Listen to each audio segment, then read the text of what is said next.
Here's a different one. This was free in an estate sale. I picked it up. It's been floating around in the back of the truck for a few days. It's an RCA.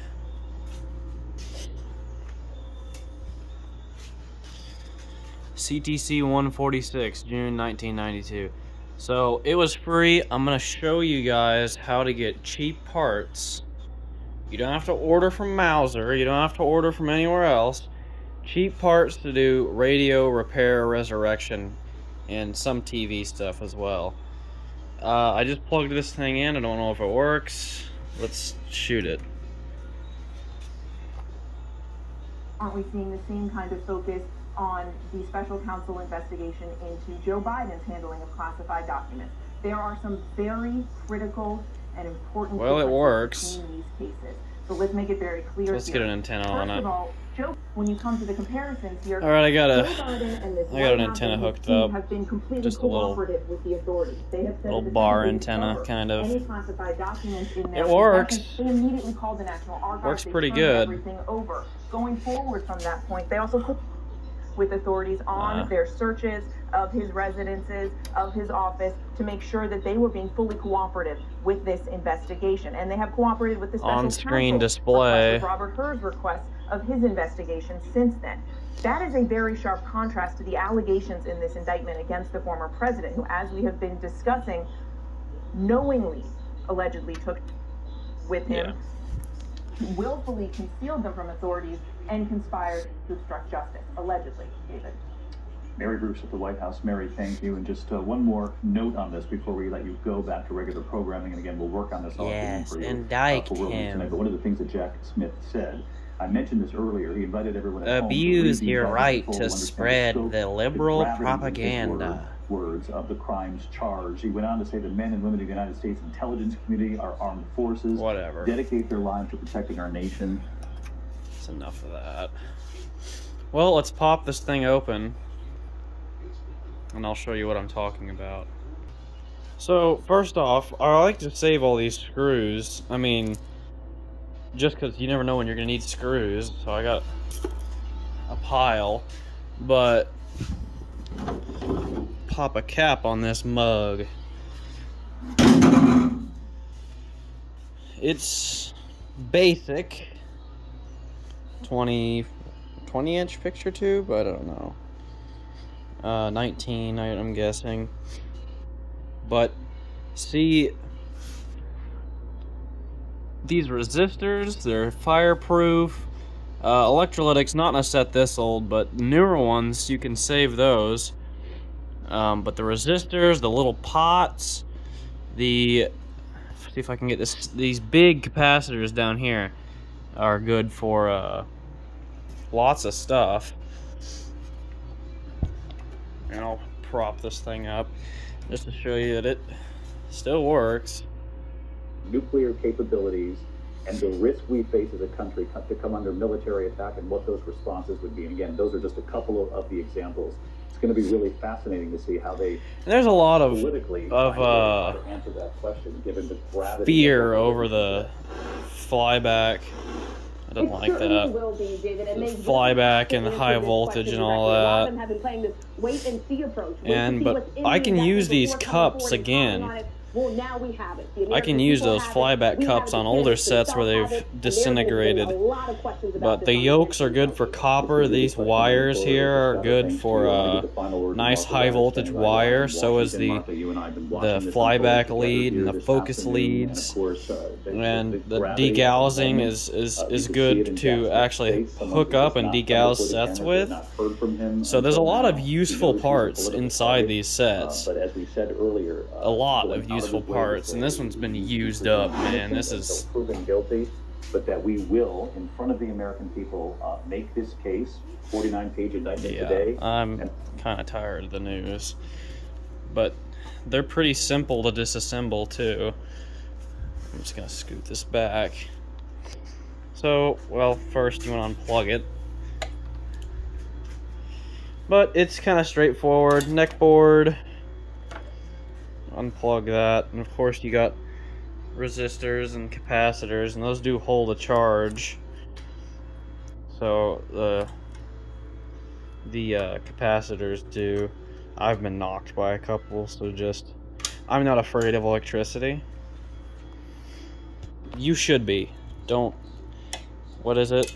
Do as I say, not as I do. Because electricity is scary. But here's degaussing, degaussing coil. You can scrap this too, it's just copper. Figure out where it's plugged in. Right here. So unplug that. And I still have the high voltage lead.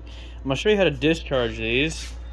So all you need is any sort of screwdriver, flathead preferably, like this one. And I usually don't discharge tubes, I don't care if I get whacked, but connect your clip lead to there, and your other end to the DAG at ground. This is the ground for the CRT. Just slide your flathead under there. See, that one held a charge. And they will build charge back up. You heard a couple clicks there. And it's like a capacitor, it will recharge. And so you do want to hit them again afterwards. But there is our degaussing coil. And how does the yoke come off on this one? That's static electricity. You just, it's bonded, isn't it? It's one of these stupid deals. I usually take these off for scrap metal. Will give me more. But give me more. Power cords, always reuse those. They're nice polarized cords. Usually cut them before the indent. Get my cutters.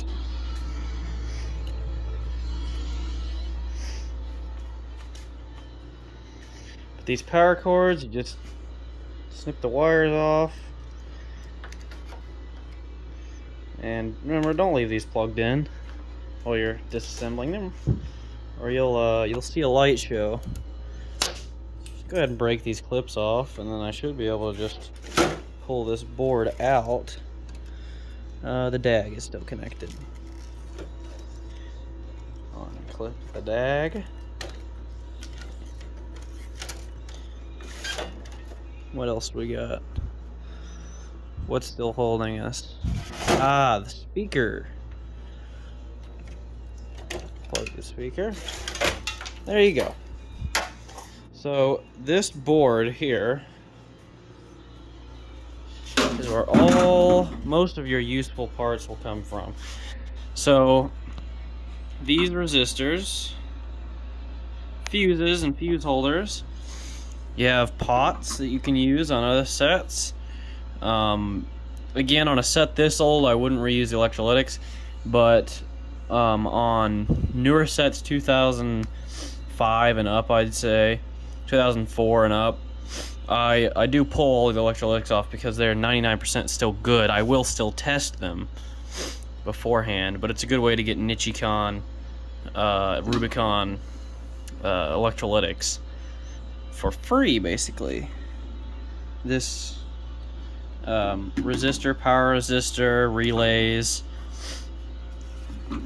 and also a really good feature of these is these big film capacitors you can use in old radios. But lots of good wire on these. You can probably wire a whole radio just off this one board. Another good thing is the DAG. I told you about the DAG earlier. You can actually, most early color TVs like this one here, sometimes are missing their DAGs. They break, and it causes a lot of picture interference, so you can steal a DAG off of this and use it. The speakers are good for radio repairs as well, but